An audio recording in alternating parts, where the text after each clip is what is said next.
Well, as I was walking through the Ladies Gallery last year, I noticed that we were coming up on the anniversary of the women's right to vote.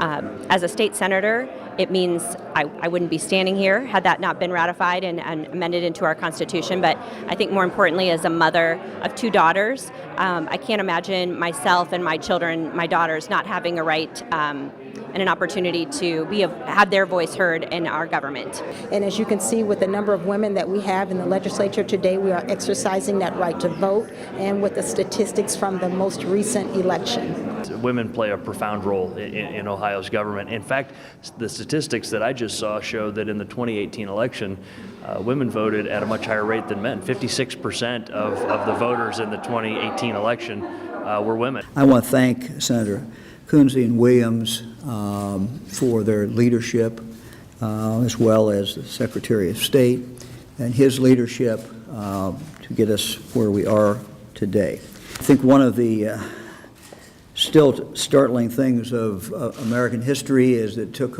our country about 150 years to allow women to vote. So I will be signing a bill to create the Women's Suffrage Centennial Commission.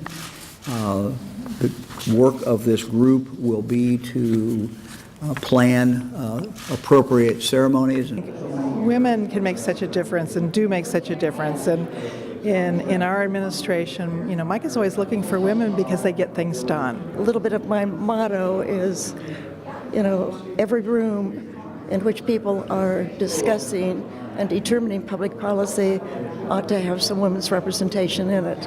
So one of the things that I've done since being speaker, frankly, is to start a leadership program for women.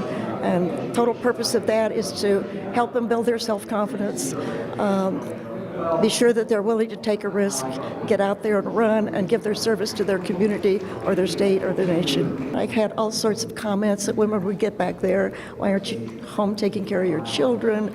But it was worth the effort and worth putting up with the comments. And then I was elected and served for 10 years on city council, which kind of opened the door for me then to go on into the legislature, because I really did understand that if you come as a woman and you know the problems and you're well prepared, you can make a difference. It's really an honor to have it hang in the Ladies' Gallery.